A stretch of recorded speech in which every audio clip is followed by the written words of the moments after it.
Bonjour à tous et bienvenue sur E-Tech Alsace. Alors aujourd'hui, c'est une interview à dire encore particulière, mais c'est vraiment le cas puisque c'est un sujet très intéressant qu'on va aborder ensemble, à savoir la stratégie d'implantation des bornes de recharge rapides et ultra rapides au niveau des autoroutes. Vous savez que c'est un enjeu majeur de l'électromobilité et j'ai le plaisir de pouvoir m'entretenir aujourd'hui avec Louis Dupasquier. Bonjour, monsieur Dupasquier. Bonjour. Merci d'avoir accepté l'invitation. Je vous en prie, merci de m'avoir invité. Eh bien, écoutez, c'est très gentil de votre part. Donc, pour résumer, vous faites partie du groupe Vinci Autoroute et donc je vais vous présenter quel est votre rôle dans la société et puis qu'est-ce que Vinci Autoroute. Mais je pense que les gens quand même connaissent Vinci Autoroute. Oui, alors on va peut-être commencer par là. Alors Vinci Autoroute, c'est le premier concessionnaire autoroutier français. On exploite près de 4500 km d'autoroutes, ce qui est à peu près la moitié du réseau autoroutier concédé. C'est des réseaux qui sont principalement situés à l'ouest, vers le sud-ouest et le sud-est de la France. Et donc, nous gérons ces autoroutes et nous gérons également 180 aires de service et 266 aires de repos, qui sont des lieux importants pour la mobilité électrique, puisque l'objectif de la mobilité électrique sera de se recharger pendant les temps de pause sur les lieux de pause habituels lors des grands déplacements. Voilà pour Vinci Autoroute en quelques mots. On peut également mentionner le fait que Vinci Autoroute s'est fixé des objectifs assez ambitieux de décarbonation, pour participer à la décarbonation du secteur des transports. Nous visons aujourd'hui une réduction de 20% des émissions de ce qu'on appelle notre scope 3, c'est-à-dire les D'accord. émissions de nos clients, donc les émissions des voitures et des camions qui roulent sur nos réseaux en 2030. Et donc pour ça, il y a un panel de solutions. Comment on fait pour décarboner le secteur des transports? C'est peut-être le premier point Mhm. à présenter. Concrètement, aujourd'hui, le secteur des transports, c'est le tiers des émissions de gaz à effet de serre de la France. Et Mhm. c'est le mauvais élève, si on peut dire, en termes de secteur, puisque c'est le seul secteur dont les émissions ont augmenté depuis les années 90. Tous les autres secteurs ont réussi à réduire leurs émissions. Le secteur des transports, pas encore. Et donc, ces émissions du secteur des transports, elles viennent à 95% de la route. C'est vraiment la route qui est l'essentiel des émissions de gaz à effet de serre de la France. Et donc, elles viennent de nos voitures particulières quand on roule et des camions qui roulent pour transporter du fret. Et donc, l'enjeu majeur, c'est de décarboner ces véhicules. Pourquoi? Parce qu'il y a plusieurs solutions. Alors, évidemment, il va falloir que, en ce qui concerne les déplacements de personnes, la route est vraiment l'essentiel des déplacements de personnes. Aujourd'hui, on estime qu'il y a à peu près 80 à 90% des Mhm. déplacements de personnes qui passent par la route. Et donc, l'objectif, c'est pour une part des trajets que nous faisons au quotidien de se passer de voiture quand on le peut. Donc, typiquement, le report vers la marche, le vélo, c'est pas possible partout. Donc, les endroits où on ne peut pas, il y a aussi les transports en commun qui sont une solution Mhm. de report modal. Il faut également encourager le covoiturage. Donc, ça, c'est des axes sur lesquels on travaille aussi chez Vinci Autoroute. Alors, sans rentrer dans D'accord. les détails, mais globalement, des parkings de covoiturage, des pôles d'échange multimodaux pour favoriser les transports en commun sur autoroute, des voies réservées pour les bus, etc. Donc, il y a un certain nombre de choses qu'on fait, mais ça va n'adresser qu'une petite partie de la mobilité. L'essentiel de la mobilité des personnes va continuer à passer par l'usage de la voiture, et donc c'est indispensable de décarboner les véhicules. Et donc, pour ça, la solution, c'est le véhicule électrique léger. Ça, c'est la voiture à batterie qui est la solution qui a été retenue par les pouvoirs publics et qui s'est imposée comme solution technologique de décarbonation. Et c'est dont on va parler donc ce soir, et notamment la stratégie de déploiement. Évidemment, si on parle de véhicule électrique, il faut pouvoir recharger au cours de ces trajets sur autoroute. Ça paraît logique. Et donc, on va voir qu'il y a une stratégie vraiment très détaillée et avec des investissements et puis une logistique, on va dire, pour apporter ces solutions de recharge sur les airs qui est assez impressionnante. Donc, je vais revenir sur la première slide où j'essaie de résumer un peu, comme vous l'avez dit. Voilà, là, c'est l'infrastructure actuelle de Vinci Autoroute, hein, avec le nombre d'aires et puis les kilomètres d'autoroute. Exactement, exactement. Et alors, sur votre dernier bullet point, vous mentionnez les premières bornes de recharge chez Vinci Autoroute. Alors, effectivement, les premières stations de recharge très haute puissance, c'est-à-dire plus de 150 kW, elles ont été installées à partir de 2018, les pionniers étant effectivement Ionity et Tesla. Mais les premières bornes de recharge, alors, c'était pas des bornes de 150 kW ou plus, c'était des Oui, bornes c'était de moins 50 fort. kW. Les premiers réseaux, ils ont été installés à partir de 2014, donc c'était quand même assez ancien, mais dès 2014, on a eu des premières bornes de recharge rapides sur autoroute. Donc, c'est une histoire qui est assez longue, l'histoire de la mobilité électrique déjà, même si les premières années, évidemment, c'était un sujet de pionnier. Mais ce qu'on peut dire également dans le déploiement, c'est qu'on on est en train d'accélérer très fortement depuis, je dirais, 2019-2020, au-delà des premiers déploiements. On a donc 180 aires de service chez Vinci Autoroute. Aujourd'hui, on en a à peu près 110 qui sont équipés et qui représentent environ 400 points de charge. Et pour vous donner une idée, d'ici 2023, on aura la totalité de nos aires de service qui seront équipées et on va passer de 400 points de charge aujourd'hui à plus de 1500 points de charge courant 2023. Donc, c'est un déploiement qui est très important. Et effectivement, l'aire moyenne chez Vinci Autoroute, elle sera une aire sur laquelle on trouvera 8 à 10 points de recharge rapides et ultra rapides pour la mobilité. Alors, pourquoi on fait ça ? Parce que donc, le véhicule électrique, c'est un véhicule qui est en plein essor. Ça, c'est un peu la bonne nouvelle du climat. On passe notre temps à considérer que la France est en retard dans ses objectifs climatiques. Mais il y a un endroit où la France est en avance, c'est les ventes de véhicules électriques. Et donc, c'est quand même une bonne nouvelle pour le climat. Dans les objectifs de l'État, l'État avait fixé en 2020 dans la programmation pluriannuelle de l'énergie l'objectif de 660 000 véhicules électriques à batterie en circulation à fin 2023. Et ben, on l'a atteint en septembre 2022, donc avec plus d'un an d'avance, cet objectif, ce premier objectif. Donc ça, c'est la bonne nouvelle, c'est que le véhicule électrique est en train d'être adopté par le plus grand nombre, et les perspectives de vente de véhicules électriques sont très importantes, ce qui est très positif pour le climat et pour les émissions de gaz à effet de serre. Mais concrètement, ce qui compte pour le véhicule électrique, alors évidemment, il y a un enjeu avec le véhicule électrique, mais tout le monde le connaît bien, c'est l'enjeu de la recharge. Il faut pouvoir recharger son véhicule. Aujourd'hui, 80 à 90% des recharges, elles sont réalisées au domicile ou sur le travail. C'est une recharge lente qui est relativement peu coûteuse en CAPEX. Une borne lente ou accélérée, c'est pas très cher, quelques centaines ou quelques milliers d'euros au plus. Et par contre, l'enjeu, c'est qu'avec une voiture électrique, évidemment, on n'a pas la même autonomie qu'avec un véhicule thermique. Et donc, il va falloir s'arrêter toutes les 2 heures et pouvoir se recharger toutes les 2 heures. Exactement. Alors, ce que j'aimerais qu'on aborde, si vous me permettez, on rentrait vraiment dans le vif du sujet parce que je sais que le temps va passer vite. Au niveau de ces bornes, donc, vous êtes propriétaire, on va dire, non, vous n'êtes pas propriétaire.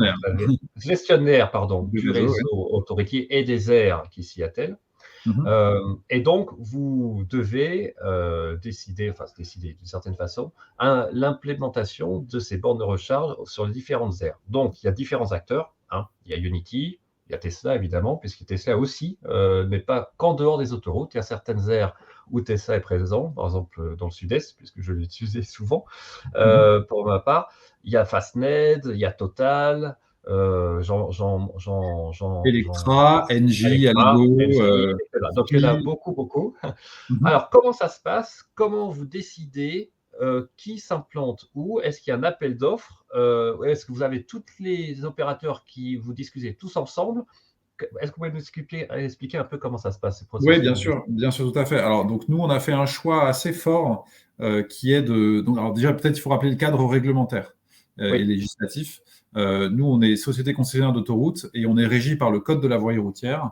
Et donc, ce code, il prévoit que pour sélectionner un opérateur qui va installer des bornes ou du carburant, faire une boutique de la restauration sur une aire de service du domaine autoroutier, eh bien, on doit faire un appel d'offres, qui est une procédure qui est très encadrée, qui ressemble un peu au code de la commande publique, avec des exigences additionnelles. Et cette procédure, elle dure à peu près 1 an. Et elle se termine, dans le cadre des bornes de recharge, elle se termine par un avis de l'autorité de régulation des transports et par un agrément de l'État qui est le propriétaire du réseau autoroutier. Donc, ce n'est pas vous qui décidez, en fait, quel opérateur s'implante sur quelle aire? En fait, on décide au travers de cet appel d'offres-là, mais c'est un appel d'offres qui est transparent, non discriminatoire, ouvert à tous, avec des critères affichés qui sont publics, qui sont disponibles pour chacun des opérateurs. Et on a une autorité de contrôle qui est l'ART, qui rend un avis sur la procédure qu'on a fait, et c'est à la fin l'État qui approuve, qui agrée la procédure et le candidat que nous avons proposé de retenir. Donc, vous proposez les candidats et c'est l'État qui autorise. Quels sont les critères qui sont importants pour vous lorsque vous décidez quel opérateur doit aller? Je pense qu'il y a le nombre de bornes de recharge, évidemment, je pense. Mais je pense qu'il n'y a pas que ça. Non, évidemment. Alors déjà, un premier élément important, c'est que nous, on a fait le choix de faire des appels d'offres aire par aire. C'est-à-dire qu'il y a une aire, dans le cas général, une aire, ça représente un appel d'offres. C'est pourquoi on a fait ce choix-là, parce qu'on souhaite, et c'est très important, qu'il y ait le plus possible d'opérateurs différents qui s'implantent sur notre réseau. D'accord? Et pour faire jouer à la fois la concurrence, on trouve que c'est assez sain. Et puis pour permettre aussi à chacun de choisir sur son trajet.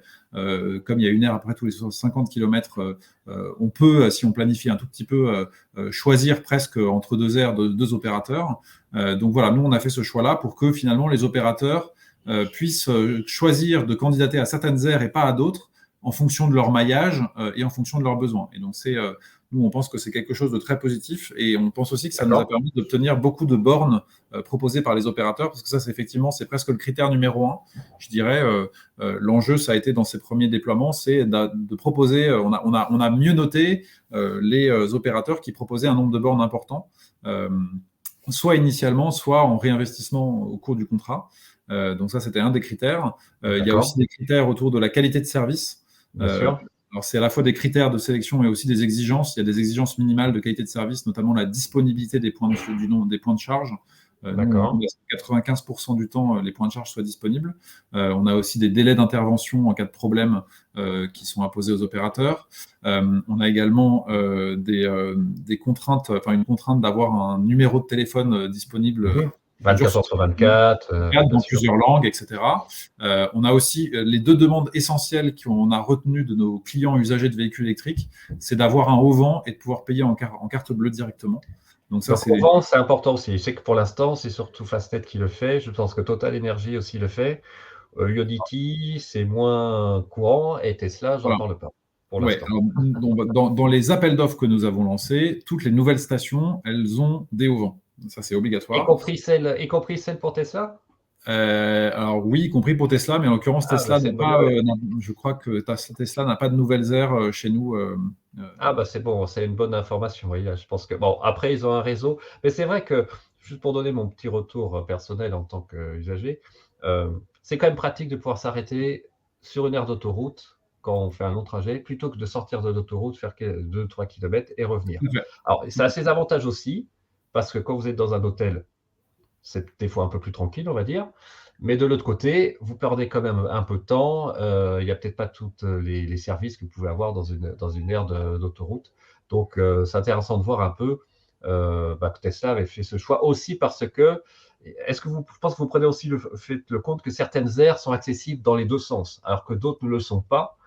Ça, je pense que c'est très important. Par exemple, Tesla, je connais certaines, vraiment, il faut que ça soit dans les deux, enfin presque, pas toujours, mais des fois, c'est dans les deux sens. Et c'est vrai que c'est aussi plus pratique, des fois, pour densifier le maillage, on va dire, des bornes. Oui, alors effectivement, après, chaque opérateur a sa stratégie, on va dire, historiquement, effectivement, Ionity et Tesla. Alors ça, il faut le dire aussi, le mode principal de déploiement des bornes à l'origine, c'était pas par appel d'offres. C'était un Ionity ou un Tesla, par exemple, venait voir l'opérateur pétrolier en place qui avait son contrat de distribution de carburant de la boutique La Restauration. Et se proposait d'être tiers exploitant et que les bornes soient prévues dans son contrat à lui du pétrolier. Donc ça, c'est un modèle qui existe aussi, qui est plus majoritaire aujourd'hui, c'est principalement des appels d'offres. Mais on a aussi certains cas où d'ailleurs les opérateurs pétroliers eux-mêmes, c'est le cas de Total, ils ont souhaité, sur les aires où ils étaient distributeurs pétroliers, mais c'est également le cas de Shell, là où ils sont distributeurs pétroliers, ils ont aussi souhaité installer eux-mêmes des bornes de recharge dans le cadre de leur contrat pétrolier. Donc ça, c'est des choses qui existent également. Donc ça peut faire partir soit du contrat pétrolier préexistant, soit avec un nouvel appel d'offres, on va dire. Exactement. D'accord. Au niveau des travaux, comment ça se passe? Parce que c'est quand même une logistique, enfin, il faut planifier ça à l'avance, c'est clair, hein, ça ne se fait pas en 2 semaines, même si vous avez dit dans l'interview sur Cardisa que techniquement, ce n'est pas si compliqué que ça de brancher des bornes électriques. Non, il faut la puissance, c'est plus l'espace et puis l'aménagement, on va dire, qui pose des problèmes. Tout à fait. Alors en fait, techniquement, c'est pas très compliqué, c'est-à-dire que les opérateurs savent installer des bornes de recharge. Les bornes de recharge, on sait les construire. Donc il n'y a pas d'enjeu technique majeur. Les raccordements au réseau électrique, c'est long, mais Enedis et les entreprises locales de distribution savent le faire. Et après, c'est des travaux assez classiques de BTP, de génie civil. De faire passer des chemins de câbles, de refaire des places, de construire un haut vent. C'est techniquement pas très compliqué. Par contre, c'est très long. C'est très long pour deux raisons. La première raison, c'est la procédure d'appel d'offres dont je parlais. C'est vraiment une année entière, donc c'est quand même assez long et très contraignant pour les opérateurs. Et la deuxième raison, c'est qu'il y a le raccordement. Le raccordement au réseau électrique, en général, alors là, en l'occurrence, dans la première vague de déploiement qu'on a fait, ça s'est plutôt bien passé, mais c'est relativement long. On est sur des délais de raccordement qui sont de plusieurs mois, voire jusqu'à 1 an, jusqu'à 2 ans, dans les pires cas qu'on a eu chez Vinci Autoroute. Mais on va dire en moyenne, pour des premiers raccordements relativement simples, ça a quand même pris pas loin d'1 an en règle générale. Donc du coup, on avait cette procédure d'appel d'offres qui dure 1 an. L'opérateur est sélectionné, il demande son raccordement à Enedis et 1 an plus tard, le raccordement arrive. Donc on avait des déploiements qui prenaient 2 ans en gros. Et donc ce qu'on a fait en partenariat avec Enedis, et on a très très bien travaillé avec Enedis là-dessus, et Enedis s'est très fortement mobilisé là-dessus. On a fait en sorte que que le raccordement soit fait en parallèle de l'appel d'offres, ce qui fait gagner quasiment 1 an. C'est aussi pour ça qu'on a pu faire ces déploiements assez massifs de milliers de bornes sur les aires de service en l'espace de 2 ans. C'est qu'on a mis en parallèle le raccordement avec la procédure d'appel d'offres ou les procédures d'autorisation de fuite, etc. Si l'appel d'offres n'est pas fini, qui c'est qui finance alors ce raccordement? C'est vous en amont? Tout à fait. Alors effectivement, on a préfinancé le raccordement en fait. D'accord. Et c'est ensuite l'opérateur qui vient sur l'aire de service, qui prend en charge le reste des investissements et à qui on refacture le raccordement que nous avons préfinancé, on va dire. Sachant qu'il y a des subventions pour. Exactement. Les opérateurs, ils ont dans le cadre pour ce premier déploiement. Alors maintenant les subventions, elles se terminent à fin 2022, mais en février 2021, le gouvernement a annoncé une enveloppe de 100 millions d'euros de subventions pour déployer des stations de recharge sur autoroute qui subventionnent en gros de 30 à 40% le capex des opérateurs. Alors, un sujet qui m'intéresse aussi beaucoup, c'est la modélisation, parce que vous avez des data qui sont une quantité de data très intéressante sur le trafic. Donc, vous savez exactement le nombre de voitures qui circulent à telle période de l'année, etc., etc. Donc, je suppose que vous avez modélisé pour les années à venir la demande qui va découler de l'augmentation du nombre de véhicules électriques.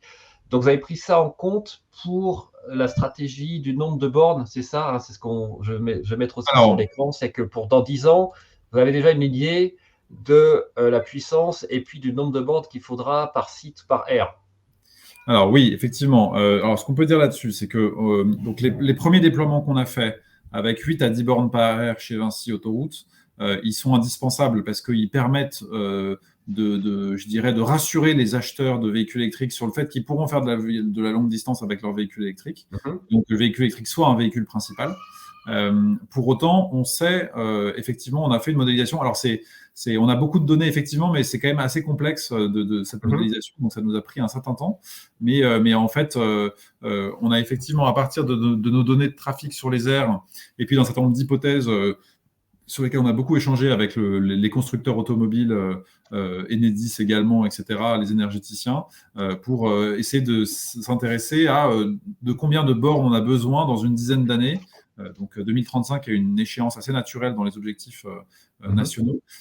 Et donc on a regardé les prévisions de l'État et des constructeurs en matière de vente de véhicules électriques sur les 10 prochaines années. Et alors, effectivement, aujourd'hui, on arrive quasiment à la moitié du parc, un peu moins de la moitié du parc de véhicules, de voitures particulières seraient électriques en 2035. 2035, c'est pas 2032, 2035. Oui, tout à fait.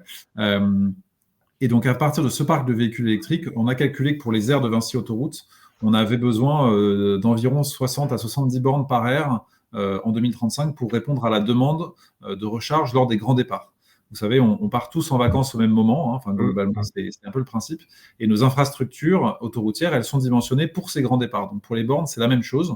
Si vous passez la barrière de péage de Saint-Arnoux un mardi hors vacances scolaires, vous allez trouver que c'est trop grand et que ça n'a pas de sens. Mais si vous y passez un samedi d'août, vous allez trouver qu'en fait, heureusement qu'elle est aussi grande, cette barrière. C'est un peu le même principe avec les bornes. Il faut dimensionner le nombre de bornes pour les grands départs. Et donc ça, c'est la modélisation qu'on a réalisée. Alors il y a également Enedis et RTE qui ont publié une étude en juillet 2021. Alors une étude du même type qui se demandait de combien on a besoin de puissance et de bornes par aire en 2035. Alors sauf que Enedis et RTE, ils l'ont fait sur toute la France. Et ils ont trouvé des résultats qui étaient relativement cohérents avec les nôtres. Nous, c'est une soixantaine de bornes. Alors, ils avaient fait 2 scénarios. Mmh. Il y avait un scénario avec 20 bornes en moyenne et un scénario avec 60 bornes en moyenne. Donc, on était plutôt près de leur scénario haut. Mais on a effectivement une vision assez similaire avec Enedis et RTE. Donc, on a un certain degré de confiance sur le fait que, à partir d'un moment, les déploiements qu'on est en train de mettre en service, ils vont saturer. Et en fait, ils vont saturer assez rapidement si on se place sur l'échelle du temps que ça prend de faire ces grands déploiements. Oui. Typiquement, alors c'est ce que vous indiquez sur la présentation, dans le même rapport, Enedis et RTE, ils ont indiqué que tous les raccordements qu'on a fait jusqu'à présent, c'était des raccordements faciles, donc plutôt pas trop chers et plutôt rapides. À D'accord. partir de demain, les déploiements pour 2035, les raccordements, ils vont prendre quasiment systématiquement 2 ans. Donc ça veut dire qu'il faut les anticiper. C'est la seule crainte d'Enedis et de RTE, c'est de dire techniquement, ils ne sont pas très compliqués à faire. Financièrement, à l'échelle des réseaux, c'est pas des investissements majeurs à l'échelle des réseaux électriques, mais il faut anticiper, il faut les planifier à l'avance pour en gros ne pas faire un raccordement et 2 ans plus tard, ce raccordement, il faut le casser et en refaire un deuxième parce qu'il y a Bien besoin sûr. de mégawatts de plus. Donc il faut directement viser les puissances dans 10 ans. C'est Alors un la peu ça. question que les abonnés peuvent se poser, c'est quel est le modèle économique derrière pour vous? Parce que vous n'êtes pas gestionnaire des bornes. Il y a une redevance, donc on va en parler, qui existe à l'heure actuelle, qui est pétrolière, qui est très faible. Mais comment ça va se passer pour vous? Parce que vous ne gérez pas les bornes, donc vous ne touchez pas l'argent, sauf un petit subside, on va dire. Il y a beaucoup de travaux d'infrastructure à faire en amont. On pourra se demander, mais alors finalement, quel est l'intérêt pour Vinci Autoroute d'investir dans la véhicule électrique? Alors, nous, notre intérêt, il est très clair. C'est un intérêt purement environnemental. Effectivement, on fait pas ça. Nous, on n'a pas de modèle économique derrière ces déploiements de bornes, hein, il faut être très clair. Nous, notre métier, c'est d'exploiter l'autoroute, de refaire les chaussées, d'entretenir les ponts, etc., Mmh. contre la rémunération du péage. C'est ça notre modèle économique. La recharge, c'est pas, enfin, on n'a pas décidé de déployer ces stations de recharge pour un motif de modèle économique. Ça C'est faisait pas avant tout. partie, ça faisait pas partie des demandes de l'État lors de la renouvellement des concessions, que ce soit à Vinci ou pour les autres opérateurs d'autoroutes? Alors, l'État a effectivement nous a encouragé à faire ce déploiement, euh, D'accord. mais nous, on avait commencé avant que l'État s'y intéresse vraiment, et il faut continuer d'ailleurs au-delà de ces premiers déploiements. Mais effectivement, l'État nous a demandé en 2021 d'équiper toutes les aires, donc en fait, on va dire d'accélérer ce qu'on était déjà en train de faire en y mettant des subventions. Mais non, concrètement, nous, on fait avant tout ça pour favoriser l'arrivée du véhicule électrique sur la longue distance pour remplir nos objectifs de réduction d'émissions de CO2 de nos usagers. C'est clairement ça. Le premier motif, la première raison de notre intérêt pour le véhicule électrique, c'est un motif environnemental, c'est notre politique environnementale. Très bien. Effectivement, vous parlez des redevances pétrolières, il y a une idée reçue là-dessus, Oui.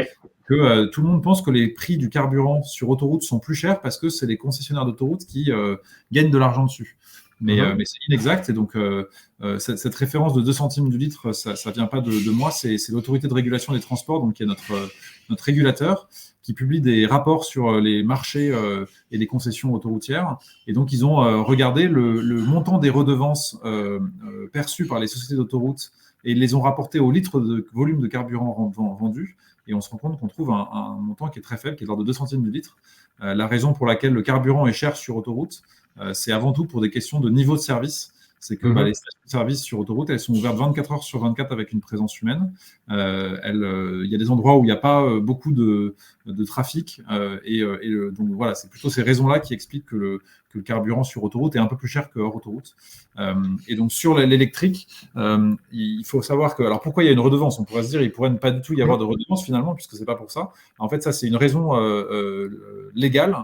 C'est que la loi prévoit que quand quelqu'un occupe le domaine public, nous, on est gestionnaire du domaine public autoroutier, et ben, donc, quand il y a une occupation pour un motif économique du domaine public, et ben, il faut payer une redevance. Donc c'est pour ça qu'il y a une redevance dans ces activités. Et en parlant de tarifs d'ailleurs, j'ai une proposition. Parce que j'ai vu que Lidl faisait ça et ils commencent à installer des bornes aussi haute puissance. Ils ont mis un peu comme pour les stations-service, vous savez, vous avez les gros panneaux Oui, en entrée qui donnent le tarif au centime au kilowattheure. Eh bien, tout à je fait. pense que ça pourrait être très bien parce que je sais que ça existe sur les autoroutes, des fois, quand on arrive 20 ou 30 km avant d'arriver sur l'aire, on a les petits panneaux à droite, là, on a le prix du super Le prix des samplon, carburants, etc. effectivement. Est-ce que vous pensez faire la même chose pour connaître le tarif des différentes bornes suivant les différents opérateurs avant d'arriver sur l'aire de repos? Alors, c'est effectivement, ça fait partie des réflexions. Alors là, pour le coup, on n'est pas seul décisionnaire parce que la D'accord. signalisation routière, la signalisation autoroutière, elle répond à un certain nombre de directives, de normes, etc. Et puis, c'est l'État concédant, hein, c'est l'État, le propriétaire du réseau, avec qui on discute de ces sujets-là. Et c'est plutôt l'État qui décide d'évolution éventuelle de la signalisation autoroutière. Mais oui, en tout cas, nous, ça fait partie des réflexions. Après, ce qu'il faut avoir en tête, c'est qu'aujourd'hui, tous les électromobilistes ont leurs différentes applications pour rechercher Oui, des bornes et sur lesquelles ils ont les tarifs de recharge disponibles. Et on sait tous, en tant qu'électromobiliste, que on ne fait pas un trajet longue distance en véhicule électrique sans avoir un peu préparé son trajet. Donc, on va dire pour les absolument. early adopteurs, tout le monde a son application. Il y a l'application Ulysse, Et par exemple, qui est développée par Vinci Mhm. Autoroute, qui permet de recenser les bornes, d'avoir les tarifs, etc. Donc aujourd'hui, on fonctionne plutôt comme ça. Mais c'est vrai que dans le temps de demain, où finalement la mobilité électrique sera beaucoup plus répandue et qu'il y aura des millions de véhicules électriques en circulation, il va effectivement se poser la question de revoir la signalisation sur les aires. Ça fait partie des sujets qu'il faudra qu'on traite avec l'État concédant. Ce qui pourrait être intéressant aussi, parce que malheureusement, c'est quelque chose que. Enfin, je ne le fais pas trop avec Tesla parce que le réseau est tellement dense que généralement, c'est très rare de se retrouver à attendre. Ça pourrait être aussi intéressant d'avoir sur ces panneaux, avant d'arriver sur les aires, le taux d'occupation. Ça pourrait donner vraiment une idée en amont, plutôt que de chercher quand vous, parce qu'honnêtement, certains le font. Vous roulez, vous regardez sur votre application. Alors, est-ce que les bornes sont, surtout l'été, est-ce que les bornes sont occupées ou sont pas occupées? Est-ce que je peux aller à la borne d'après? C'est dangereux, honnêtement. Alors, il y a Android Auto, etc. Mais enfin, le moins on touche son écran de navigation, le mieux c'est. Tout à fait. Ça pourrait être aussi intéressant d'avoir cette information en amont quand on est à 30 ou 40 km de l'aire d'autoroute pour dire bah, attention, à l'heure actuelle, je sais pas, moi, les Air Unity, les bornes sont pleines. Aussi, il y en a qui ne fonctionnent pas aussi. Ça peut être aussi intéressant parce que malheureusement, ça arrive des fois que certaines bornes ne fonctionnent pas. Donc, cette disponibilité borne, ça pourrait être aussi quelque chose d'intéressant à connaître en amont en roulant plutôt que de regarder son application, son écran Android Auto au CarPlay. Oui, alors c'est une bonne suggestion. En fait, tout l'enjeu autour de la signalisation autoroutière, et ça c'est vraiment décidé par l'État, c'est qu'il faut que la signalisation soit la plus minimaliste possible pour des questions Oui, de sécurité routière. Il ne faut pas que les gens passent leur temps à regarder les panneaux sur le côté, parce qu'ils doivent rester concentrés sur leur trajet et sur leur conduite. Donc effectivement, enfin, c'est des très bonnes remarques. J'ai pas de réponse aujourd'hui parce que non, non, je sais, mais parce c'est que je sais qu'on un peu passe dans beaucoup de réflexion. temps. Quand je compare le nombre d'informations qu'on a sur l'autoroute, sur les panneaux, et le nombre de fois où les gens peuvent regarder leur écran GPS en roulant, je pense qu'il n'y a pas photo quand même. Oui, c'est Euh, clair. Après, enfin, pour le coup, là, on va rentrer dans des logiques plus écosystémiques. oui, Parce que nous, on est assez convaincus chez Vinci Autoroute, et notamment chez Ulysse, donc la marque de télépéage et de recharge, que finalement, le véhicule électrique est un véhicule très différent du véhicule thermique. Par certains oui, côtés, il est assez similaire, mais par d'autres, il est très différent. Et sur ce sujet de la recharge, notamment sur longue distance, en fait, ce que fait Tesla aujourd'hui, avec son réseau de bornes, ses calculateurs d'itinéraire intégrés, etc., nous, on est convaincus que l'avenir de l'automobile et de la recharge, c'est de reproduire le système Tesla, mais pour bien sûr. n'importe quel véhicule et pour n'importe quelle marque de véhicule et n'importe quelle marque de borne.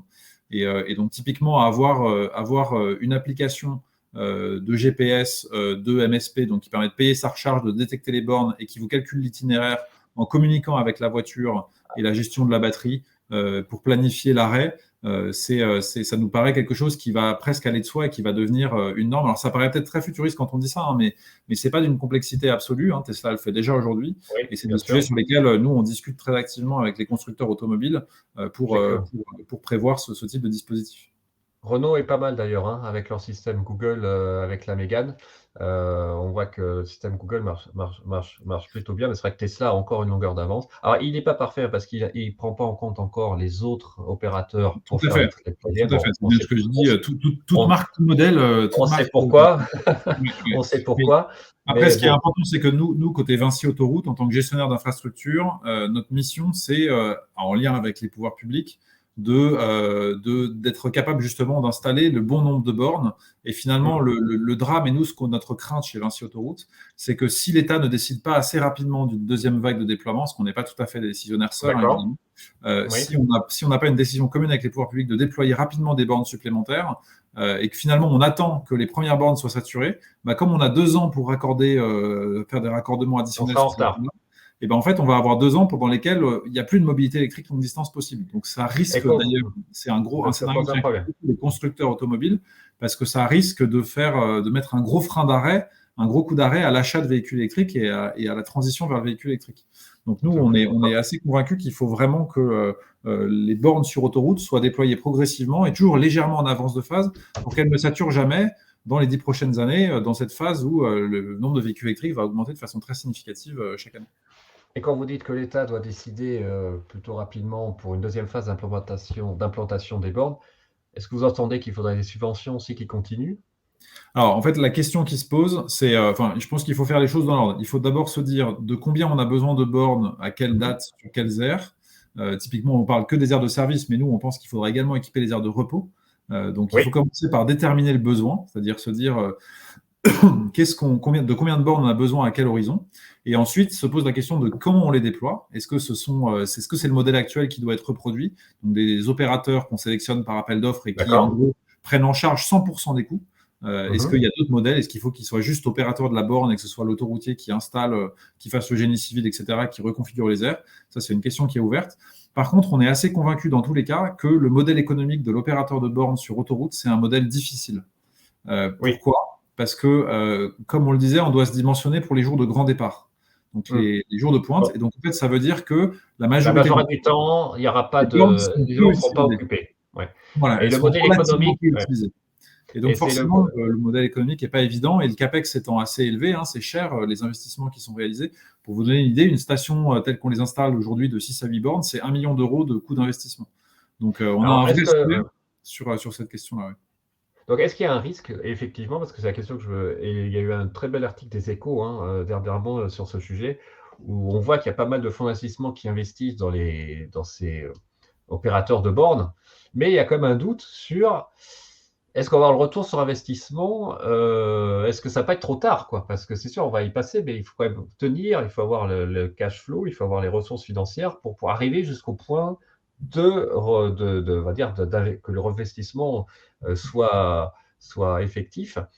Et de votre côté, vous êtes quand même confiant là, parce que c'est vrai que vous avez raison, la majorité du temps, même les banques Tesla ne sont pas occupées. Donc, ça veut dire que quand elles ne sont pas occupées, il n'y a pas de dépenses, donc il n'y a pas de revenus qui rentrent. Alors, effectivement, c'est un sujet d'interrogation. Il y a des acteurs assez différents de la recharge. Mais globalement, c'est soit des acteurs qui ont un modèle économique plus large que la recharge sur autoroute. C'est typiquement le cas de Ionity et Tesla. C'est plutôt des émanations des constructeurs ou des vendeurs de voitures électriques. Il y a des grands opérateurs pétroliers comme Total qui font leur conversion vers l'électrique, on va dire, mais c'est plus global, c'est une stratégie plus globale. On peut citer Engie également, qui exploite des stations chez nous, qui exploitera des stations de recharge chez nous, et qui, pareil, est dans un mouvement de transformation vers l'électrique, du gaz à l'électrique, de diversification de ses activités. Et puis, on a les pure players, qui sont effectivement plutôt des jeunes entreprises qui misent sur un marché très porteur, mais qui, à court terme, comme toute start-up, a plutôt la croissance comme objectif que la rentabilité, en tout cas à court terme. Donc, il y a effectivement des vrais enjeux autour de cette question du modèle économique des opérateurs. Et nous, on est assez convaincus que pour offrir un service de recharge de qualité, qui soit bien dimensionné, avec des investissements progressifs sur les 10 prochaines années, et à un tarif de la recharge qui soit pas trop cher par raisonnable, on va dire. Voilà. Effectivement, on ne voit pas comment le modèle ne peut fonctionner sans soutien public. Alors peut-être qu'on pourra terminer juste par cette animation que je voulais montrer à l'heure actuelle, par exemple sur un Lille-Bordeaux. J'ai mis que les bornes qui étaient à plus de 150 kW. Donc on voit que le maillage est quand même plutôt bon maintenant à l'heure actuelle, sachant que comme vous avez dit, d'ici mi-2023, l'intégralité des aires de service de Vinci seront équipées en bornes de recharge ultra rapide. Alors on va dire que il y aura une solution de recharge sur toutes les aires et courant 2023, on aura la quasi-totalité des aires sur lesquelles il y aura des stations de recharge ultra rapides. Donc là, le zoom que vous faites là, alors je ne vais pas parler de la partie qui est au nord de Paris parce que je ne la maîtrise pas, elle n'est pas sur mon réseau, même si je sais que l'ensemble des autres sociétés d'autoroutes sont aussi en train de déployer des stations, hein, donc ça, il n'y aura pas de difficulté. Mais sur la partie du réseau de Vinci Autoroute, on a effectivement un enjeu d'augmenter le nombre de points de charge et le nombre de stations équipées. Si vous regardez la même carte sur votre logiciel dans courant 2023, vous aurez effectivement nettement plus de petits points bleus qui représenteront les aires équipées de stations de recharge sur nos aires. C'est effectivement un déploiement qui est en cours. Donc là, on voit aujourd'hui que c'est possible, je dirais, sur la quasi-totalité des trajets longue distance, de trouver des points de recharge. La question, c'est de faire en sorte qu'il y ait plus de bornes par aire et que toutes les aires soient effectivement équipées. Ça, c'est pour 2023. Et puis, sur la suite, c'est ne pas s'arrêter sur ce premier déploiement et continuer à déployer des bornes de recharge sur les aires de service, également sur les aires de repos. On n'en a pas parlé, mais alors évidemment, le premier déploiement, spontanément, on a voulu le faire sur les aires de service parce qu'il y a les services qui sont associés et qu'on a un temps d'arrêt sur les aires, le temps de la recharge, et que c'est toujours sympathique de pouvoir aller boire un café, de se mettre à l'abri ou se restaurer. Mais on a aussi de nombreux usagers de nos autoroutes qui s'arrêtent sur les aires de repos. Et le jour où ils passeront à l'électrique, il faudra bien qu'ils aient une solution de recharge également sur les aires de repos. Donc nous, notre objectif, c'est aussi de déployer des stations de recharge assez rapidement sur les aires de repos. Ça permet aussi de densifier le maillage et d'éviter d'artificialiser des sols additionnels, par exemple de construire des nouvelles places de parking sur les aires existantes. Ça permet d'utiliser aussi des places de parking existantes sur les grands axes. Alors, je voulais juste peut-être terminer avec cette vue holistique du réseau actuel, hein. Alors, on voit quand même qu'il y a certaines parties du réseau, notamment Est-Ouest, où c'est plutôt sous-représenté, hein, puisque par exemple, on n'a que 12% sur la 89, mais il y a d'autres parties, on voit notamment à partir de Paris, et même après Lyon, là, ou sur la 7, là, on a vraiment une bonne proportion des aires qui sont équipées. Alors, il y a marqué supérieur à 50 kVA, mais bon, je pense que euh, la plupart du temps, maintenant, on va charger à plus de 50, sauf peut-être pour les Zoé ou des voitures avec des batteries de plus faible capacité, mais généralement, ça sera minimum. C'est combien le minimum? C'est 100 kW, c'est ça, ou 150 kW de toute façon? Alors, non, en fait, sur nos aires, il y aura essentiellement des bornes de 150 kW. C'est vraiment le standard le plus installé. C'est notre exigence minimum en termes de bornes ultra rapides. Mais pour autant, on a aussi des opérateurs comme Ionity qui choisissent de mettre des bornes plus puissantes de 350 kW, sur lesquelles une voiture qui se recharge à 150 kW peut se mettre aussi. Mais les voitures qui se rechargent plus rapidement peuvent se brancher également. Et on a aussi une exigence dans nos cahiers des charges, c'est d'avoir également au moins une borne 50 kW avec les 3 connecteurs. Donc, un connecteur AC, un combo 2 et un connecteur. C'est important, pourquoi? Parce qu'il y a effectivement un certain nombre de voitures qui n'acceptent pas la très haute puissance. Mais il y a également parfois, il y a les anciens modèles qui utilisent du CHAdeMO, etc. Et puis parfois, il y a aussi, c'est des bornes qui coûtent un peu moins cher, donc souvent la recharge est un peu moins chère. Et parfois, quand on reste un peu plus longtemps ou qu'on a besoin juste d'un complément de plein, ça suffit. De charge, ça peut suffire. Donc ça répond aussi à une offre. Donc on a, on va dire le gros des bornes, ce sera essentiellement des bornes de plus de 150 kW, mais on aura toujours des points de charge de 50 kW aussi. Sans oublier les motos, puisque j'ai des collègues maintenant qui ont des motos électriques. Et là, pour charger, c'est sûr que ça ne va pas charger sur plus de 50 kW, c'est sûr. Non, effectivement. Alors, il y a aussi le cas aujourd'hui, nos stations, elles sont surtout conçues pour les véhicules légers, mais on a aussi le cas des poids lourds. Alors oui, il y a les poids lourds demain, ce qui est une technologie encore un peu différente, mais on a aussi tout ce qui est caravane, camping-car, etc. Donc, il va falloir également avoir des places qui sont pour des véhicules plus longs, avec les bornes installées également. Donc, ça, c'est des choses qu'on commence à faire également sur nos aires en lien avec les opérateurs et que demain, il faudra massifier. Parfait. Alors, on arrive à 18h30, donc je pense qu'on a fait le tour. On n'aura pas eu le temps de parler de la carte de recharge Vinci, mais pour juste résumer, c'est une carte qui permettra de recharger avec quasiment tous les opérateurs disponibles sur le réseau autoroutier, c'est ça? Qui permet déjà aujourd'hui, effectivement, on a fait le choix de proposer avec Ulysse, donc qui est la marque de télépéage historique de Vinci Autoroute, de proposer une solution de recharge, c'est-à-dire une solution de mobilité complète. Et donc, effectivement, dans le cadre de votre abonnement télépéage, vous pouvez aussi avoir un pass Ulysse qui s'appelle le pass Ulysse électrique, qui est un badge RFID très classique et qui permet de payer sa recharge sur toutes les bornes interopérables en France. Donc, il y en a On doit être à pas loin de 50 000 maintenant, il me semble, en Pas France. de, est-ce qu'il y a une volonté de pouvoir avoir des tarifs préférentiels avec les opérateurs sur les autoroutes Vinci, par exemple? Alors, sur les autoroutes Vinci, pas uniquement. Il y a Pas effectivement un vrai uniquement? sujet sur le tarif de la recharge. Globalement, c'est Oui, peu lisible, parce que c'est la etc. guerre, hein. C'est peu lisible et c'est la guerre. Ouais, mais Mmh. donc là, il y a un vrai travail qu'on mène avec les opérateurs de borne. Mais l'idée de cet abonnement Ulysse, c'est d'avoir sur un même abonnement et un même support le télépéage et la recharge et de pouvoir suivre tout ça sur une seule application. Et on a également l'application Ulysse qui est très bien faite, qui est, je pense, assez peu connue dans le monde de la mobilité électrique parce que Mmh. cette offre, elle est toute récente. Mais les fonctionnalités de l'application Ulysse en matière de recharge électrique, de calcul d'itinéraire pour chercher des itinéraires sur son chemin, etc., pour trouver des bornes de recharge autour de vous de différentes puissances, etc. C'est une appli qui est très, très utile aussi. Donc voilà, on essaie de proposer une offre pour accompagner aussi les usagers de véhicules électriques vers cette transition. Mais écoute, très bien, je vais regarder ça de plus près. Je vais sûrement comparer avec les autres applications. Donc, pour moi, la référence pour l'instant, c'est ABRP. Euh, et il y a bien sûr ChargeMap. Maintenant, il y a aussi Freshmile qui fait ça. Et ben, pourquoi pas, je pourrais comparer sur ma chaîne avec l'application Ulysse. Puis il y en a d'autres maintenant.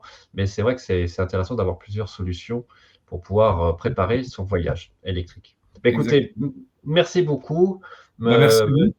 C'était vraiment très intéressant. Je pense qu'on a vraiment fait le tour de la question, de voir toute l'expertise qu'il faut et puis le challenge que c'est pour vous d'organiser tout ça, hein. C'est une stratégie. Et puis, vous n'êtes pas le seul décisionnaire. On a bien vu que l'État aussi a son mot à dire. Donc, il faut. Et puis, écoutez, je croise les doigts. Bon, je pense que ça va quand même bien se passer, mais j'ai quand même tenir.